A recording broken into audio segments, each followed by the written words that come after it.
오늘은 기도해야 됩니다라는 주제로 나눠보고자 합니다. 오늘 본문은 변화상상의 이런 영광스러움에 간 대조를 이루는 귀신 들린 자로 대표되는 변화산 아래 세상의 참담함, 또한 또 믿음이 없어 귀신을 쫓아내지 못함으로 무리들에게 둘러싸여서 그런 서기관들에게 비난과 조롱을 받는 제자들의 무기력함과 또 귀신과 이런 제어하는 권세를 보이신 예수님의 대조적인 모습이 부각되어 있습니다. 그런데 귀신을 제어하는 권세를 예수님께로부터 부여받아 이미 놀라운 이적을 행한 바 있는 제자들이 어찌하여서 이처럼 사람들에게 둘러싸여서 숱한 비난과 또 조롱을 받는지, 영적 무기력 상태에 빠지게 되었는지 놀라움을 극히 이렇게 표현할 수가 없습니다. 아마 제자들은 자만과 안일에 빠져서 하나님을 간절히 그리고 전적으로 의지하는 믿음과 기도의 자세를 갖추지 않았던 것 같습니다. 아무리 성도가 큰 권능을 또 놀라운 은사를 소유했다 하더라도 마치 자신의 그 모든 일이 주체인 양 착각하게 된다면 반드시 실패를 맛볼 수밖에 없습니다. 예수님께서는 이런 9 제자의 실패를 믿음이 없고 기도를 하지 않는 결과로 단정 지으셨는데, 이제 당신의 십자가의 순환이 얼마 남지 않는 이 시점에 있어서조차 이렇듯 불신과 영적 무지를 보이는 제자들에 대해 예수님은 큰 안타까움을 표하셨습니다. 오늘 본문은 성도들에게 생명력 있는 믿음과 또 기도로 현재 처한 시련을 극복하도록 촉구하기 위함인데, 본문이 우리에게 주는 구체적인 교훈들은 어떤 것이 있는지 5가지로 나눠보고자 합니다. 첫째로, 주님은 우리가 공경에 처할 때 우리를 찾아와 주십니다. 14절 말씀을 보면, 이에 그들이 제자들에게 와서 보니 큰 무리가 그들을 둘러싸고 서기관들이 그들과 더불어 변론하고 있더라 라고 말씀하고 있습니다. 여기서 중요한 것은 주님이 제자들을 찾아가신 그 시점을 보고자 합니다. 주님은 제자들이 귀신 들린 아이를 치유하지 못함으로 이 무리들에게 둘러싸여서 서기관들에 의해 비난과 공격을 당할 때 그들을 찾아가셨습니다. 다시 말해서 주님은 제자들이 가장 힘들고 절박한 그 상황에 처했을 때 그들을 찾아가 주신 것입니다. 주님은 산 아래에 이 9명의 제자들을 남겨두고 3명의 제자만 따로 데리고 산으로 올라가서 그렇다고 산 아래의 제자들을 그대로 내버려 두신 것은 아니었습니다. 주님은 높은 산 위에서도 바로 그들을 지켜보고 계셨고, 또 그들이 가장 어려운 시련에 처하였을 때 그 시련의 장소에 찾아가신 것입니다. 우리는 이와 비슷한 신뢰를 마가복음 6장에서도 볼 수가 있습니다. 거기서 보면 주님은 오병이어 이후에 제자들로 하여금 먼저 배를 타고 건너편으로 가게 하셨습니다. 그리고 당신은 따로 산에 올라가 기도하셨습니다. 그런데 갈릴리 바다에 거센 바람이 불고 또 그로 인해서 제자들이 괴로워하자 주님은 그들을 돕기 위해서 바다를 걸어서 그들에게 찾아가신 것입니다. 이와 같이 우리 주님은 당신의 백성을 공경에 버려두지 않으십니다. 그분은 자기 백성을 공경에 처하도록 버려두지 않으시고 따로 높은 산이나 하늘 보좌에만 앉아 계시지 않으십니다. 사랑하는 성도 여러분, 주님께서는 하늘 보좌를 버리고 이 땅에 오신 이유가 무엇입니까? 또 죄와 사단의 압제 아래서 신음하며 괴로워하는 그런 자기 백성을 구원해 주시기 위함이 아닙니까? 그러한 주님께서 어찌 자기 백성을 공경에서 건지지 않으시겠습니까? 그러므로 여러분들 인생 가운데서 공경을 만난다고 해도 또 어떤 어려움이나 두려움이나 또 낙심하지 마시기 바랍니다. 오직 주님께서 여러분을 지켜보고 있으시며 또 가장 적절한 시기에 여러분을 돕기 위해 찾아갈 것임을 우리는 믿음으로 믿어야만 합니다. 주님은 때로 우리를 두시고 따로 높은 산에 올라가실 때가 있습니다. 그러나 그것은 우리를 버려두시기 위함이 아니라 바로 우리의 믿음을 시험하기 위함이며, 또 우리가 주님의 능력과 임재를 가장 필요로 할 때 다시 오셔서 우리에게 더 큰 신앙적인 체험을 경험하도록 인도해 주시는 분이십니다.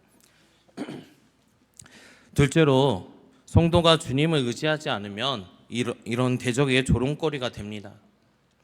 계속해서 14절 말씀을 보면 제자들이 서기관들과 더불어 변론하였다라고 말씀합니다. 무슨 변론입니까? 18절의 말씀에 보면 그 변론은 제자들이 벙어리 귀신 들린 이 아이를 고치지 못한 것과 관련된 것이 분명합니다. 서기관들은 제자들이 귀신을 쫓아내지 못하자 이를 빈미로 제자들에게 악의로 찬 조롱과 비난을 퍼부었던 것으로 보입니다. 또 제자들은 이를 변명하느라 곤욕을 치르고 있는 것입니다. 그렇다면 여러분, 제자들이 이렇게 서기관들에 의해서 조롱과 비난이 대상이 될 수밖에 없었던 이유는 무엇일까요? 그것은 그들이 주님을 의지하지 않았기 때문입니다. 일찍이 주님께서는 제자들에게 귀신을 쫓아낼 수 있는, 또 병자들을 치유할 수 있는 충분한 능력을 주셨습니다. 따라서 그들이 주님의 이름을 믿기만 하고 행한다면 벙어리 귀신에 들린 아이도 능히 치유할 수 있었을 것입니다. 그러나 불행히도 그들은 주님을 의지하지 않았습니다. 주님의 이름을 믿고 기도하지 않고 오히려 자신의 힘과 그 능력을 의지하였을 것입니다. 그 결과가 무엇입니까? 벙어리 귀신 들린 아이를 고치지 못했을 뿐만이 아니라 그로 인해서 대적들로부터 조롱거리가 되어야만 했다라는 것입니다. 이와 같이 우리 또한도 주님을 의지하지 않으면 대적의 조롱거리가 됩니다. 성도는 주님을 의지할 때만 능력 있는 삶을 살 수가 있습니다. 우리가 주님을 떠나서는 아무것도 할 수가 없습니다. 바로 이것이 주님의 가르침입니다. 오늘 여러분 가운데도 보면 본문의 제자들과 같이 이런 무기력한 삶의 삶으로 세상 사람들조차 조롱하고 또 그런 비판을 당할 때가 너무나도 많을 것입니다. 하지만 주님을 온전히 의지하지 않기 때문에 이러한 결과도 많이 생깁니다. 자기 스스로의 힘으로 무엇을 해보고자 하기 때문입니다. 사랑하는 성도 여러분, 주님을 온전히 의지하시기를 바랍니다. 믿음으로 또 간구로 주님의 보좌 앞으로 한 걸음 나아가시기 바랍니다. 사람의 힘으로는 불가능 일처럼 보일지라도 우리가 하나님께 의지하고 주님의 이름으로 나아간다면 하나님께서는 행하십니다. 분명히 놀라운 능력이 나타나게 될 것입니다. 그리하여서 우리의 대적을 누르고 늘 승리하는 삶을 살게 될 것입니다. 셋째로, 기도는 하나님의 은사를 지속시키는 비결입니다. 우리 18절 말씀을 보면 귀신이 어디서든지 그를 잡으면 거꾸러져 거품을 흘리며 이를 갈며 그리고 파리에 지는지라 내가 선생님의 제자들에게 내쫓아 달라 하였으나 그들이 능히 하지 못하더이다 라고 말씀합니다. 제자들과 서기관들 사이에 이런 논쟁이 일어난 원인이 나오는데 그것은 제자들이 귀신 들려간 이런 간질 증세를 보이는 아이를 고치지 못했기 때문일 것입니다. 즉 제자들이 귀신 들린 아이를 고치지 못하자 서기관들이 이때다 싶어 제자들을 조롱하고 공격하고 박해하였습니다. 우리는 이러한 사실에서 한 가지 의문점을 가지게 됩니다. 그것은 제자들이 왜 귀신을 쫓아 이뤄내지 못하느냐 하는 것입니다. 제자들은 주님으로부터 축사의 이적을 행할 수 있는 그런 능력을 부여받았는데 그렇지 못했습니다. 우리는 이에 대한 해답을 29절의 주님의 말씀에서 찾을 수가 있습니다. 우리 29절 말씀 다시 한번 다 같이 읽어보도록 하겠습니다. 시작요. 이르시되 기도회에 다른 것으로는 이런 종류가 나갈 수 없느니라 하시니라. 아멘. 제자들은 기도하지 않으므로 주님께 받은 능력을 상실하고 만 것입니다. 성도 여러분, 우리가 하나님께 은사를 받은 것은 정말 귀하고 좋은 일입니다.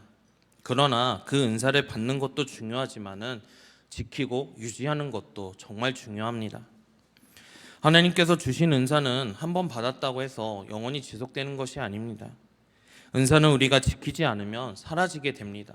주신 은사를 사용하고 갈고 닦아야만 합니다. 우리 하나님께서 받은 이런 은사를 지키는 방법이 바로 기도입니다. 하나님께서 주신 은사는 우리의 기도를 통해서 유지되고 더 풍성하게 하십니다. 하나님의 은사는 마치 충전용 이런 배터리와 같습니다. 그런 배터리는 어느 정도 사용하였을 때 보면 어떻게 됩니까? 그 사용량이 다 되면 없어집니다. 사용할 수가 없습니다. 무용지물이 되고 맙니다. 은사도 그와 같은 것입니다. 은사도 우리가 기도를 통해 하나님으로부터 공급받지 않으면 무용지물이 되고 맙니다. 사랑하는 성도 여러분, 여러분들에게는 어떤 은사가 있습니까? 또 그것을 유지하고 더욱 확장시키기를 원하십니까? 그렇다면 하나님께 기도해야만 합니다. 오직 기도는 하나님의 은사를 지속시키는 비결이면서 꼭 해야만 하는 우리의 의무입니다. 넷째로 믿음과 기도가 우리를 변화되게 합니다. 18절 하반부를 보면 선생님이 제자들에게 내쫓아 달라 하였으나 그들이 능히 하지 못하더이다 라고 말씀합니다. 여러분, 이 하소연이 우리를 두고 하는 그런 소리인 것 같지 않습니까? 우리도 말로는 청산유수합니다. 정작 그런 주의 뜻과 능력을 행할 때는 무능한 자가 되지 않습니까? 또 제자들이 왜 능력을 행치 못하였을까요? 먼저 믿음으로 주님을 보지 못하고 육신의 눈으로만 바라봤기 때문입니다. 마태복음 17장 19절에서 21절 말씀에 보면 주님께서 제자들의 이 믿음이 겨자씨 한 알만큼이라도 없는 까닭이라고 그 무능의 원인을 말하셨습니다. 제자들은 그저 주님을 육신의 눈으로만 바라보고 또 의지했었습니다. 그러기에 주님이 변화산으로 올라가시자 당황하여서 무능한 모습을 보인 것입니다.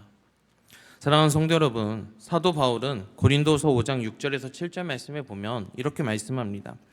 그러므로 우리가 항상 담대하여 몸으로 있을 때에는 주와 따로 있는 줄을 아노니 이는 우리가 믿음으로 행하고 보는 것으로 행하지 아니함이로다 라고 이렇게 말씀합니다. 지금 주님은 우리 육신의 눈으로는 볼 수가 없습니다. 보이지 않습니다. 하지만 우리는 오직 믿음으로만 예수님을 볼 수가 있습니다. 오직 믿음으로만 바로 사단의 유혹을 물리칠 수가 있습니다. 또 극복하고 주를 힘입어서 권능을 행할 수가 있습니다. 그리고 제자들은 하나님께 간구하지 않았기 때문에 그 능력을 행하지 못했습니다. 주님은 귀신 들린 아이를 고치신 후에 자신들은 왜 귀신을 쫓아내지 못했냐고 이런 묻는 제자들에게 이르시되 기도에 다른 곳으로는 이런 종류가 나갈 수 없느니라 하시니라고 말씀하셨습니다. 주님도 하늘의 권능을 덧입기 위하여서 늘 밤을 맞으면서도 기도하셨습니다. 복음서에서 보면 예수님이 이런 제자들이 모여 기도했다라는 것은 증거로 보여지지 않습니다. 귀신을 쫓아내는 일은 영적인 싸움이면서 하나님의 도움을 받아야만 바로 가능한 일입니다. 그런데도 제자들은 기도하지 않고 오직 자신들의 힘으로만 귀신을 쫓아내려고만 했었던 것입니다. 그러하기에 실패했던 것입니다. 우리는 여기서 중요한 비결을 깨달을 수가 있습니다. 그것은 믿음과 기도로 바로 무장하는 것입니다. 여러분, 칼이 하나 있다라고 생각해 보십시오. 그 칼을 우리가 안 쓰면 또 방치하거나 내버려 둔다면, 땅속에 묻어둔다면 그 칼은 어떻게 되겠습니까? 바로 녹슬거나 사용되지 못하는 그런 칼로 무뎌져 있을 것입니다. 그런데 반대로 칼을 잘 쓰려면 어떻게 해야 합니까? 우리가 칼을 잘 쓰려고 잘 갈고 닦아줘야지만이 우리가 칼을 잘 사용할 수 있습니다. 칼도 한 번 갈고 두 번 갈고 5번 갈고 10번 갈고 그 가는 것마다 차이가 있을 것입니다. 이처럼 기도는 나를 세워 잘 사용할 수 있게끔 해주는 그런 능력입니다. 여러분, 말씀도 너무나도 중요합니다. 은사도 너무나도 중요합니다. 하지만 이 말씀도 그냥 우리가 말씀을 읽고 덮어버린다면 이 말씀에는 능력이 나가지 않을 것입니다. 말씀을 우리가 읽고 묵상하고 또 믿고 또 기도해야 그 말씀 또한도 능력으로 나갈 것입니다. 그래서 우리는 늘 기도해야만 합니다. 기도로 무장해야만 합니다. 그러할 때에 내 영이 변화되고 또 너와 같은 자들을 위해서 하나님께 쓰임받을 수가 있습니다. 그래서 믿음과 기도로 무장한 성도가 영혼 구원을 능력 있게 행할 수 있을 것입니다. 사랑하는 성도 여러분, 오늘 이 자리에 나오신 만큼 더욱 기도하시는 자녀들이 되시기를 소망합니다. 그래서 믿음과 기도로 나아가 승리하는 저와 여러분들이 되시기를 주님의 이름으로 축복합니다.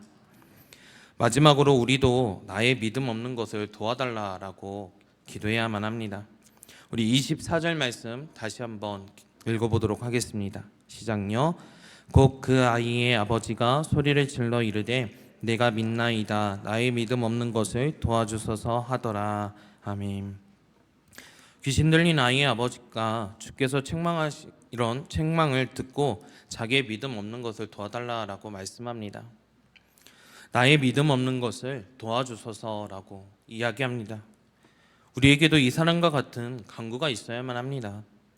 우리가 가진 믿음이 우리 안에서 나오는 것인 줄 알고 있습니다. 또 그렇게 행하고 있습니다. 하지만 우리의 믿음은 우리가 창조한 것이 아닙니다. 바울은 우리의 믿음도 하나님께서 주신 선물이라고 교훈합니다. 아울러 우리가 주님께 대한 믿음을 유지할 수 있는 것도 우리의 스스로 또 우리의 힘으로 하는 것이 아니라 오히려 하나님을 더욱더 믿음으로 말미암아 나아갈 때 성령님께서 믿음을 유지하게 해주시는 것입니다. 따라서 우리의 믿음이 건재하고 또 성장하기를 우리는 성령님을 의지하면서 바라야만 합니다. 주님은 요한복음 14장 26절 말씀에 보면 보혜사 곧 아버지께서 내 이름으로 보내실 성령 그가 너희에게 모든 것을 가르치시고 내가 너희에게 말한 모든 것을 생각나게 하리라 라고 말씀하십니다. 사랑하는 성도 여러분, 사람이 땅의 일도 알지 못하는데 우리가 어떻게 하늘의 일을 믿을 수가 있겠습니까? 눈에 보이는 것들도 다 믿지 못하는데 어찌 보이지도 않는 그런 주님을 믿을 수가 있겠습니까? 그러므로 주님을 믿는 믿음 또한도 우리의 노력으로 되어지는 것이 아니라 하나님께서 주신 은사이면서 성령님의 도우심 때문에 유지되는 것입니다.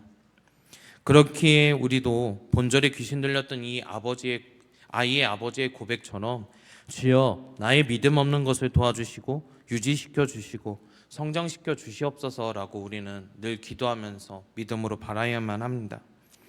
그리고 내 믿음이 크다고 자랑하지도 말고 또 나와 같은 자들을 봤을 때 믿음이 연약하다라고 낮게 여기지도 말아야 합니다. 내 믿음도 또 다른 성도의 믿음 또한도 다 하나님께서 주신 것이고 또 유지시켜 주시는 것이기 때문입니다. 사랑하는 성도 여러분, 오직 믿음으로 기도하면서 나아갈 때 믿음이 능력이 되시기를 축복합니다.